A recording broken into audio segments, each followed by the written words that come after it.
안녕하십니까? 배팅 부동산 아파트 고분양가의 진짜 이유는 땅에 대한 금융 비용이다. 진행하도록 하겠습니다. 우선 기사를 봅니다. 뉴스 1. 피 없이 분양가만 10억 넘었다. 이대로면 서울 내 집은 이생망, 이번 생은 망했다. 이번 생은 불가능하다. 요게 제목인데 이러한 원인을 고분양가의 원인을 철근 시멘트 등 원자재 값 상승으로 돌려서 이야기를 하고 있습니다. 그런데 진짜 그런가? 금방 확인이 가능합니다. 건설 자재, 원자재 가격 상승은 유가하고 철광석만 보면은 유가랑 철광석 보면은 대부분 설명이 됩니다. 특히나 유가 보면은 대부분 설명이 되죠. 유가 때문에 화공 제품들 가격이 다 결정이 나버립니다. 그리고 다른 재료를 생산하는 에너지원이기도 하죠. 결국은 유가가.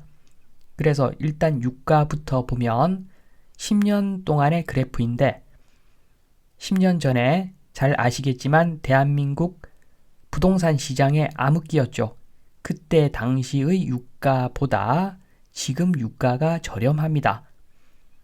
그래서 고분양가 설명이 안 되죠. 요 그래프, 원유 그래프를 보면은 고분양가, 재료비 때문이다. 절대 설명이 안 됩니다. 그리고 철광석 보겠습니다. 철광석도 10년 전 가격이랑 비슷한 수준입니다.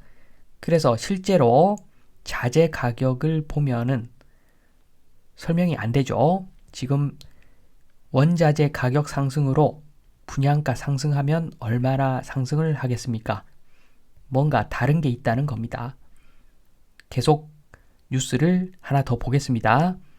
연합뉴스, 고금리 부담의 부동산 하락 전망, 그러니까 PF발 위기감도 고조되고 있다. 요게 진실에 가깝다고 보시면 됩니다. 분양 침체로 PF가 진행이 잘 안 되니까 금리를 엄청나게, 금융 비용을 엄청나게 부담하고 있는 건설사 시행사가 많다는 거죠. 요것 때문에 지금 분양가를 높이 책정하고 있다. 요렇게 보면 됩니다. 풀어서 설명을 좀 드리면 고분양가의 비밀. 서울에 있는 분양가는, 서울 아파트 분양가는 결국은 땅값이 대부분입니다. 대부분이 땅값이고 건물은 미미하죠. 그래서 건물 짓는데 드는 비용, 건축비 상승분 해봤자 얼마 안 됩니다. 다들 짜고서 이야기하는 건지 몰라도 많이 상승했다 하지만 계산하는 방법에 따라 원가는 이리 붙이고 저리 붙이고 그게 가능하죠.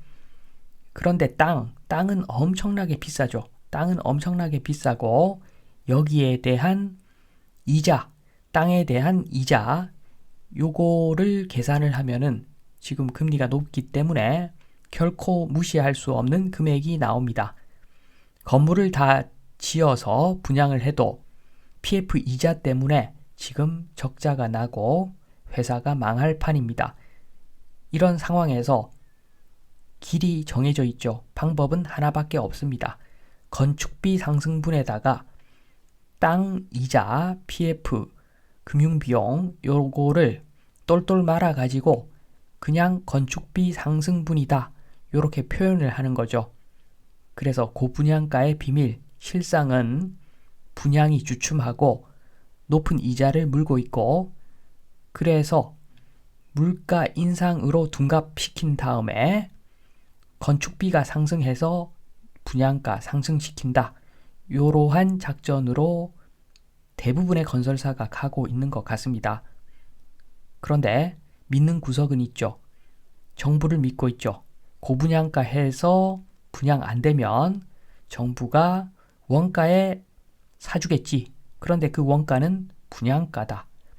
이런 식으로 가는 것 같습니다. 정부도 잘못된 스탠스를 초반에 취해가지고 지금 문제를 더 심각하게 만들고 있는 것 같습니다. 그러면 고분양가, 이렇게 밀어내기식 고분양가 요게 통하는가?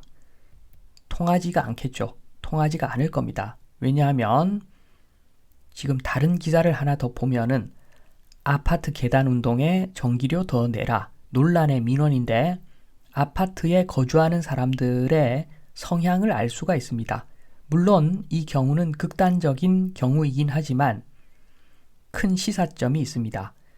지금 요 내용이 뭐냐 하면 계단을 통해서 운동을 하고 그리고 올라갈 때 계단으로 올라가다가 내려갈 때 엘리베이터 쓰니까 엘리베이터 전기료, 그 다음에 자동 불빛, 전등의 전기료, 그게 너무 많이 들어가니까 이 사람한테 부담을 시켜라. 이런 민원을 제기했는데 알고 보니까 민원을 제기한 사람은 공용 전기를 가지고 대용량 배터리를 충전을 하고 있더라. 요게 기사의 내용입니다. 그래서 성향을 알 수가 있죠. 가성비입니다. 가성비. 아파트 수요자는 가성비를 따지는 서민들이 대부분이죠. 경제적 독립이 안 되어 있기 때문에 아파트 사서 돈 좀 벌어보자. 요게 대부분의 아파트 수요자들의 상황입니다. 경제적으로 독립을 했는데 그런데 아파트 거주한다. 그러면은 정신적으로, 정서적으로 굉장히 특이한 사람이다. 이렇게 보시면 됩니다. 아파트는 관리비가 적게 들어가죠. n분의 1 하니까. 그래서 서민들이 선호하는 주택이다. 그런데 지금 상황이 여의치가 않습니다. 가성비를 따지니까 계산을 한번 해보겠죠. 그래서 고분양가가 먹히려면 일단 임차 비용보다도 매수 비용이 작아야 됩니다. 그런데 어림없죠. 아시겠지만 임대 수익률이 1에서 2%대입니다.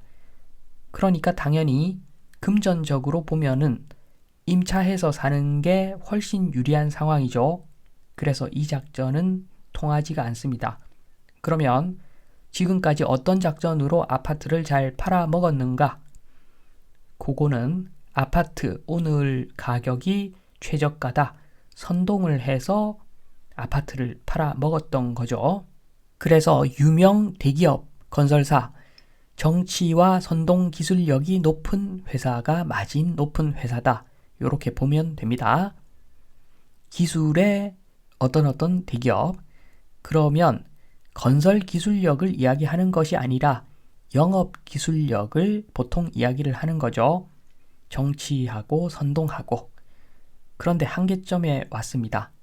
다 해먹었죠. 너무 많이 해먹어서 한계점에 왔습니다. 대출 더 받을래야 받기가 힘듭니다.